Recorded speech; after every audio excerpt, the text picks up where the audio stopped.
किसी को देखकर आपको गलत विचार आ गया, किसी महिला को देखकर, या आप फ़ोन में कुछ देख रहे हो, यूट्यूब में कुछ देख रहे हो और किस बीच में कुछ आ गया और आपको गलत विचार आ गया, सिर्फ विचार भी एक प्रायश्चित का दंड है, क्योंकि दोबारा आपका मन उसमें आकर्षित ना हो। क्योंकि सन्यासी, यदि मैं आपको ये कहूँगा आपको निर्वासनिक होना है, आपको वासना रहित होना है, आपको ये करना है और मेरे जीवन में ही वो इम्प्लीमेंटेशन नहीं होगा, तो मैं आपको उपदेश देने का अधिकारी ही नहीं हूँ। सबसे पहले आपके जीवन में वो बात चरितार्थ होनी चाहिए, फिर ही आप दूसरों को उसके उपदेश देने के अधिकारी बनते हो। क्योंकि पाखंड करना अध्यात्म मार्ग में अलाउड नहीं है। मान लीजिए मेरे जीवन में कुछ न हो, ऐसी चीज़ें मैं आपको बताऊँ, आपका सबकॉन्शियस माइंड उस चीज़ को स्वीकार ही नहीं कर पाएगा। तो संतों के जीवन में सबसे पहले ब्रह्मचर्य को जीना है, फिर आप दूसरों को उपदेश दे सकते हो। कुछ कुछ बच्चे तो मैं देख रहा हूँ कि स्नान 10-10 दिनों तक नहीं करते हैं आज के बच्चे, और कहिए तो कहते नहीं गूगल में तो लिखा है कि नहीं उससे ये सेल डैमेज होता है, ये सेल डैमेज होता है। मुझे बड़ा आश्चर्य लगता है कि स्नान करने से भी ये होता है। तो वो एक अलग ही जोन में है स्वामी जी। तो उनको कैसे समझाया जाए, वो समझते ही नहीं है, और जब तक वो समझेंगे बहुत देर हो चुका होता है। तो ये माँ बाप के लिए भी ठीक नहीं, उनको कैसे सही रास्ते पे लाया जाए ताकि वो। देखिए, सबसे पहले तो राजेश जी, ब्रह्मचर्य का सिर्फ कोई धर्म से लेना देना नहीं है। ब्रह्मचर्य का जेनजीस या बुढ़ापे में ही लोग जब ब्रह्मचर्य की बात सोचते हैं तो सबसे पहले उसके अंदर मिसकंसेप्शन क्या आता है जानते हो? ये तो सिर्फ साधु संतों सन्यासी के लिए है। गलत चीज़ है। ब्रह्मचर्य जितना सन्यासी के लिए महत्वपूर्ण है उतना ही महत्वपूर्ण गृहस्थों के लिए है, इतना ही महत्वपूर्ण शादीशुदा लोगों के लिए है, इतना ही महत्वपूर्ण अनमैरिड लोगों के लिए भी है। जी हाँ, गृहस्थों के ब्रह्मचर्य के उसूल अलग होते हैं और सन्यासियों के ब्रह्मचर्य के नियम अलग होते हैं। सन्यासियों के लिए, जैसे हमने आपको बताया, किसी को देखकर यदि आपको गलत विचार भी आ जाए तब भी उपवास करना पड़ता है। यानी मन, कर्म और वचन से ब्रह्मचर्य का पालन करना, किसी को देखकर गलत विचार न करना, वो सन्यासियों का ब्रह्मचर्य है। अब गृहस्थों का ब्रह्मचर्य क्या है? एक शादीशुदा लोग हो गए और एक अनमैरिड लोग हो गए।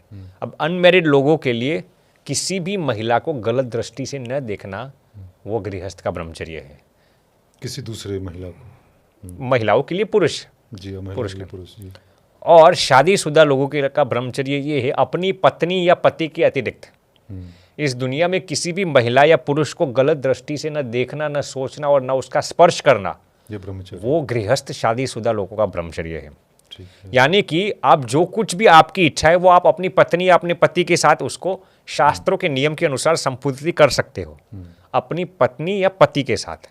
लेकिन पराई महिला, पराये पुरुष के साथ उसको गलत दृष्टि से देखना, वो भी पाप है, गृहस्थों के लिए भी, ऐसा नहीं सन्यासियों के लिए ही।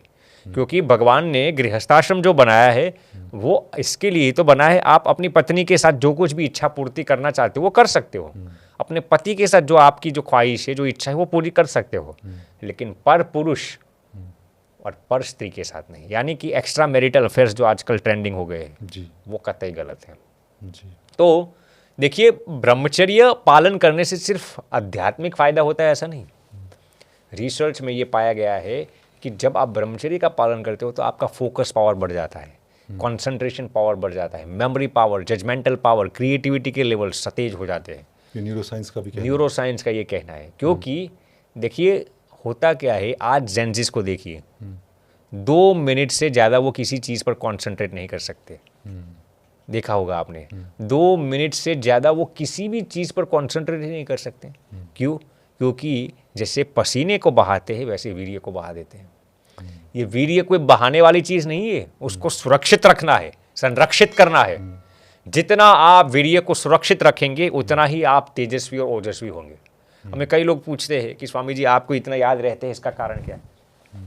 हम उनको 2 ही कारण बताते हैं, एक ब्रह्मचर्य और दूसरा इसको हम साइड में रखते हैं। अच्छा, मोबाइल।